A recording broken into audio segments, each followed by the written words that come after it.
পরিবেশ বিপর্যয়ের ভয়াবহতায় পরবর্তী প্রজন্ম সাংঘাতিক ক্ষতিগ্রস্ত হবে বলে মন্তব্য করেছেন উপদেষ্টা সৈয়দা রিজওয়ানা হাসান।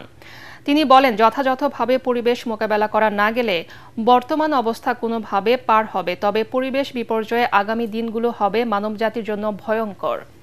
রাজধানীর আগারগাঁয়ে পরিবেশ অধিদপ্তরের জলবায়ু পরিবর্তনের ক্ষেত্রে রাষ্ট্রে বাধ্যবাধকতা বিষয়ে আন্তর্জাতিক বিচার আদালতের উপদেষ্টা মতামত শীর্ষক গোল টেবিল আলোচনায় উপদেষ্টা এসব কথা বলেন।